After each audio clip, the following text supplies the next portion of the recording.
Welcome to Candela physics academy. ഈ വീഡിയോയിൽ നമ്മൾ ഡിസ്കസ് ചെയ്യാനായിട്ട് പോകുന്നത് +2 ഫിസിക്സ് ഓൺലൈൻ കോച്ചിങ്ങിന് ജോയിൻ ചെയ്തിട്ടുള്ള സ്റ്റുഡൻസിനെ പ്രൊവൈഡ് ചെയ്യുന്ന റേ ഓപ്റ്റിക്സ് എന്ന് പറയുന്ന ചാപ്റ്ററിൽ വരുന്ന റിഫ്രാക്ഷൻ ത്രൂ പ്രിസം എന്ന് പറയുന്നതിന്റെ ഒരു ഡെറിവേഷൻ ആണ് നമ്മളിപ്പോൾ ചെയ്യുവാനായിട്ട് പോകുന്നത്.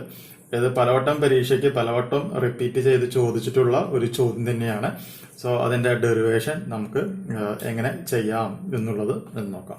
ഈ ഒരു വീഡിയോ നിങ്ങൾക്ക് യൂസ്ഫുൾ ആവുകയാണെന്നുണ്ടെങ്കിൽ തീർച്ചയായും നമ്മുടെ ചാനൽ ഒന്ന് സബ്സ്ക്രൈബ് ചെയ്യുക, തൊട്ടടുത്ത് കാണുന്ന ആ ബെൽ ബട്ടൺ ഒന്ന് എനേബിൾ ചെയ്യുക. ഓക്കെ, അപ്പൊ നമുക്ക് ആ ഡെറിവേഷൻ നമുക്ക് ഇങ്ങനെ ചെയ്തു നോക്കാം. Refraction through prism. അപ്പൊ നമ്മൾ ആദ്യം എന്ത് ചെയ്യേണ്ടതെന്ന് വെച്ച് കഴിഞ്ഞിട്ടുണ്ടെങ്കിൽ ഇവിടെ നമ്മളൊരു പ്രിസം നമ്മൾ ഇതുപോലെ ഇതിനെ വരയ്ക്കുകയാണ്. ഓക്കെ, അപ്പൊ നമ്മൾ എന്താണ് ചെയ്യുന്നത്? ഒരു പ്രിസം നമ്മളത് ഇങ്ങനെ വരയ്ക്കുന്നു. പ്രിസത്തിന് നമുക്ക് പേര് കൊടുക്കാം. എ എന്നിവിടെ പേര് കൊടുക്കാം, ഇവിടെ ബി എന്ന് പേര് കൊടുക്കാം, ഇവിടെ സി എന്ന് പേര് കൊടുക്കാം. ബി സി എന്ന് പറയുന്നത് അതിന്റെ ബേസ് റീജിയൻ ആണ്. ആ ബേസ് ഭാഗം നമ്മൾ എന്ത് ചെയ്യുന്നു? വളരെ ഭംഗിയായിട്ട് ഗ്രൗണ്ട് ചെയ്ത് കൊടുക്കുകയാണ്. ഓക്കെ, അപ്പൊ എ ബി എന്ന് പറയുന്നത് ഒരു ഇന്റർഫേസ് ആണ്. എ സി എന്ന് പറയുന്നത് പ്രിസത്തിന്റെ മറ്റൊരു ഭാഗമാണ്. ഇനി നമ്മൾ എന്താ ചെയ്യേണ്ടതെന്ന് വെച്ചിട്ടുണ്ടെങ്കിൽ എ ബി എന്ന് പറയുന്ന ഭാഗത്തായിട്ട് നമ്മൾ എന്ത് ചെയ്യുന്നു? ഒരു നോർമല് നമ്മൾ ഇതേപോലെ ഇങ്ങനെ വരയ്ക്കുകയാണ്. എന്ത് വരയ്ക്കുന്നു? ഒരു നോർമല് നമ്മൾ ഇങ്ങനെ വരയ്ക്കുകയാണ്. ദെൻ നോക്കുക, ഈ ഒരു പോയിന്റിൽ നിന്നും ഒരു ലൈറ്റ് ദേന ഇങ്ങനെ വരുന്നു, ഈ ഒരു പൊസിഷനിൽ വന്നിട്ട് ഹിറ്റ് ചെയ്യാണ്. ശരിക്കും പറയുകയാണെങ്കിൽ ഇത് എയർ മീഡിയം ആണ്, ഇത് എന്ന് പറഞ്ഞാൽ ഗ്ലാസ് ആണ്. ലൈറ്റ് എന്ത് ചെയ്യണമായിരുന്നു? ഇതേപോലെ സ്ട്രൈറ്റ് ലൈനിൽ ഇങ്ങനെ പാസ് ചെയ്ത് പോകണമായിരുന്നു. പക്ഷെ നമുക്കറിയാം എയർ എന്ന് പറയുകയാണെങ്കിൽ എന്താണ്? റെയറർ മീഡിയം ആണ്. ഗ്ലാസ് എന്ന് പറഞ്ഞാൽ അല്ലെങ്കിൽ പ്രിസം എന്ന് പറഞ്ഞാൽ എന്താണ്? ഡെൻസർ മീഡിയം ആണെന്നുള്ളത് നമുക്കറിയാം. അതുകൊണ്ട് ലൈറ്റിന്റെ പാതയ്ക്ക് അല്ലെങ്കിൽ പാത്തിന് എന്ത് സംഭവിക്കും? ഡീവിയേഷൻ സംഭവിക്കുകയാണ് ചെയ്യുക. ഡീവിയേഷൻ എങ്ങോട്ടേക്കായിരിക്കും? റെയറർ മീഡിയത്തിൽ നിന്നും ഡെൻസർ മീഡിയത്തിലേക്ക് വരുമ്പോൾ ഡീവിയേഷൻ എന്ന് പറയുന്നത് ടുവേർഡ്സ് നോർമലിലേക്ക് ആയിരിക്കും.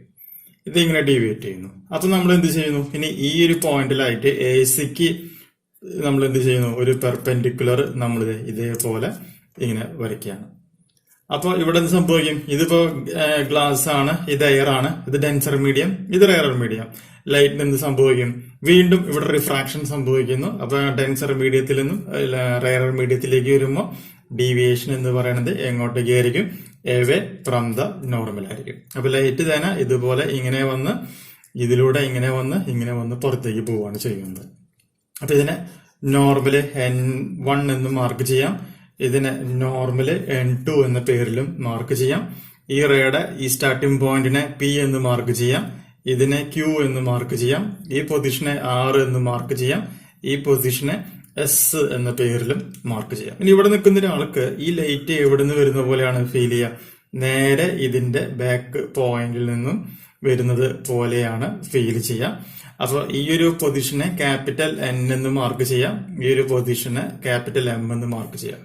അതായത് ഒരു സാധാരണക്കാരൻ എന്ത് വിചാരിക്കാം? ലൈറ്റ് ഇതുപോലെ ഇങ്ങനെ വന്ന് N എന്ന് പറയുന്ന പോയിന്റിൽ വന്നിട്ട് അവിടെ നിന്നും ഡീവിയേറ്റ് ചെയ്ത് ഇങ്ങനെ വരുന്നത് പോലെയാണ് നമുക്ക് തോന്നുക. പക്ഷെ ലൈറ്റ് ശരിക്കും എങ്ങനെയാ വരിക?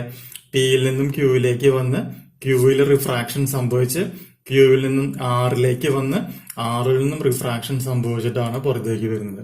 മനസ്സിലായില്ലേ? അപ്പൊ അങ്ങനെയാണെങ്കിൽ ഇവിടെ നമുക്കൊരു വെർച്വൽ ആയിട്ടുള്ള ഒരു അദൃശ്യമായിട്ടുള്ള ഒരു ആംഗിൾ കിട്ടും. ആ ആംഗിളിനെ ഡെൽറ്റ എന്ന പേരിൽ മാർക്ക് ചെയ്യാം. ഇത് ഇൻസിഡന്റ് റേ ആണ്, ഇത് നോർമൽ ആണ്. ഇവിടെ ഉണ്ടാക്കുന്ന ആംഗിളിനെ നമുക്ക് I1 എന്ന് മാർക്ക് ചെയ്യാം. ഇതെന്ന് പറയുന്നത് റിഫ്രാക്റ്റഡ് റേ ആണ്, ഇത് നോർമൽ ആണ്. അതുകൊണ്ട് ഇവിടെ ഉണ്ടാകുന്ന ആംഗിളിനെ R1 എന്ന പേരിൽ മാർക്ക് ചെയ്യാം. ഇനി നമ്മള് ഈ ലൈറ്റ് ഇവിടെ നിന്ന് ഇങ്ങനെ എൻ്റർ ചെയ്യുകയാണെങ്കിൽ സംഭവിക്കും? ഇതിലൂടെ വന്ന് ഇങ്ങനെ പുറത്തേക്ക് പോകും. അങ്ങനെ ചിന്തിക്കുകയാണെന്നുണ്ടെങ്കിൽ ഇവിടെ ഉണ്ടാകുന്ന ഈ ഒരു ആംഗിളിനെ I1 എന്ന് മാർക്ക് ചെയ്യാം.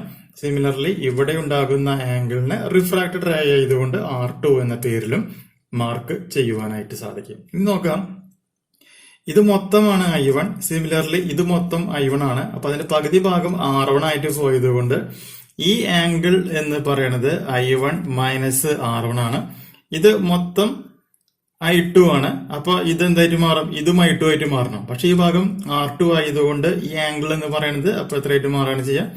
I2 മൈനസ് R2 എന്ന് പറയുന്ന ലെവലിൽ നമുക്കിവിടെ റെപ്രസെന്റ് ചെയ്യുവാനായിട്ട് സാധിക്കും. ഇതാണ് നമ്മുടെ കയ്യിലുള്ള ഈ ഒരു ഫിഗർ എന്ന പേരിൽ അറിയപ്പെടുന്നത്. ഓക്കെ, അപ്പൊ നമുക്കിത് എങ്ങനെ ഇംഗ്ലീഷിൽ പറയാം? ABC is a section of a prism and AB and AC are the refracting faces and BC is the base of the prism. Angle A is the angle of prism and a ray PQ incidents on the face AB at an angle I1 and QR is the refracted ray inside the prism which makes two angles R1 and R2 inside the prism and RS is the emergent ray at an angle I2. The angle between emergent ray and the incident ray is the deviation delta എന്ന പേരിൽ നമുക്കിവിടെ represent ചെയ്യാം. Okay, ഇനി നമ്മൾ എന്ത് ചെയ്യുന്നു?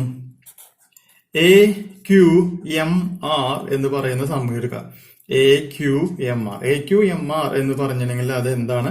ഒരു quadrilateral ആണ്. എന്താണ്? ക്വാഡ്രിലാറ്ററൽ ആണ് എന്നുള്ളത് മനസ്സിലാക്കുക.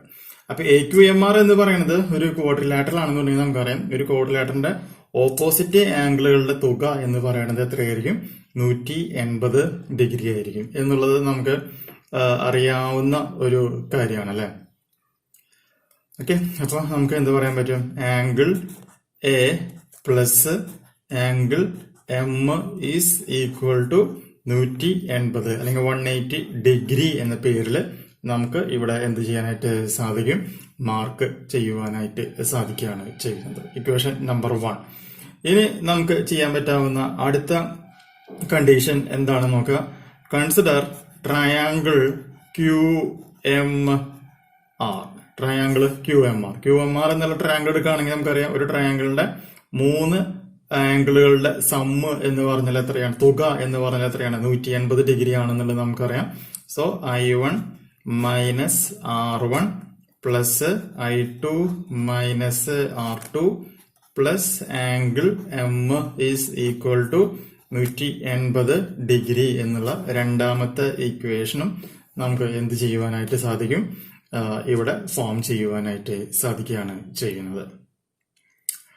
ഓക്കെ, അപ്പൊ നമുക്ക് വീണ്ടും പുതിയൊരു ഇക്വേഷൻ കിട്ടി. Angle I1 minus R1 plus I2 minus R2 plus angle M is equal to എത്രയായിട്ട് മാറാണ് ചെയ്യുന്നത്? 180 ഡിഗ്രി എന്ന് പറയുന്ന ലെവലിലേക്ക് നമ്മുടെ എക്സ്പ്രഷൻ ചേഞ്ച് ചെയ്യാണ് ചെയ്യുന്നത്. ഇനി നമുക്ക് വീണ്ടും നോക്കാം. ഇവിടെ NQR അല്ലെ, എന്താണ്? ഇങ്ങനത്തെ ഒരു ട്രയാങ്കിളോട് ഫോം ചെയ്യുന്നുണ്ട്. അപ്പൊ ഇതിന് NQR, ഇവിടുത്തെ ആംഗിൾ എന്ന് പറയുന്നത് ഡെൽറ്റയാണ്. അപ്പൊ ഈ ഡെൽറ്റ എന്ന് പറഞ്ഞ എന്താണ്? ഔട്ട് സൈഡ് ഉള്ള ആംഗിൾ ആണ്. അപ്പൊ ഈ ഡെൽറ്റ എന്ന് പറഞ്ഞ എന്തായിരിക്കും? ഇതിന്റെ ഓപ്പോസിറ്റ് വരുന്ന ഇന്റീരിയർ ആംഗിളിന്റെ സമ്മിന് എന്തായിട്ട് മാറുകയാണ് ചെയ്യുക? തുല്യമായിട്ട് മാറുകയാണ് ചെയ്യുക. അപ്പൊ അങ്ങനെയാണ് എന്നുണ്ടെങ്കിൽ നമുക്ക് എന്ത് പറയാൻ പറ്റും? ഫ്രം ഫിഗർ നമുക്ക് എന്ത് പറയാം? ഡെൽറ്റ ഈസ് ഈക്വൽ ടു എന്ത് പറയാൻ പറ്റും? R1 പ്ലസ് R2 എന്ന് പറയുന്ന മൂന്നാമത്തെ ഇക്വേഷനും നമുക്കിവിടെ ഫോം ചെയ്യുവാനായിട്ട് സാധിക്കുകയാണ് ചെയ്യുന്നത്. അപ്പൊ 3 ഇക്വേഷൻസ് പ്രധാനപ്പെട്ടതാണ്. ഇനി നമുക്ക് നോക്കാം. ഇത് 180 ഡിഗ്രിയാണ്, ഇതും 180 ഡിഗ്രിയാണ്. അതുകൊണ്ട് equation number 1 equal to equation number 2 എന്ന് പറയാം. അങ്ങനെ പറയുകയാണെന്നുണ്ടെങ്കിൽ I1 minus R1 plus I2 minus R2 plus angle M is equal to angle M plus angle A എന്ന് പറയാം. ഇവിടെ M ഉണ്ട്, ഇവിടെ M ഉണ്ട്. ഈ രണ്ട് M എന്തായിട്ട് മാറാണ് ചെയ്യാം? എന്തായിട്ട് മാറും? കട്ട് ചെയ്ത് പോകും അല്ലെ. അപ്പോ I1 minus R1 plus I2 minus R2 is equal to എന്തെന്ന് പറയാൻ പറ്റും? ആംഗിൾ A എന്ന് പറയാം. ഇനി ഇൻസിഡന്റ് ആംഗിൾസ് ഒരുമിച്ചാക്കുക, റിഫ്രാക്റ്റഡ് ആംഗിൾസ് മാറ്റി എഴുതാം. അപ്പൊ I1 minus R1 plus I2 minus R2 equal to angle A.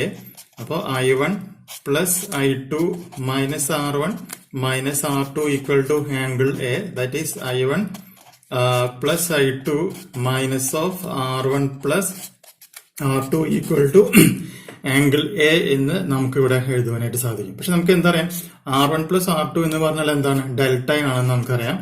So I1 plus I2 minus delta equal to angle A എന്ന് പറയാം. അങ്ങനെയാണെങ്കിൽ angle A plus delta equal to I1 plus I2 എന്ന് പറയുന്ന equation നമുക്കിവിടെ form ചെയ്യാണ് ചെയ്യുന്നത്.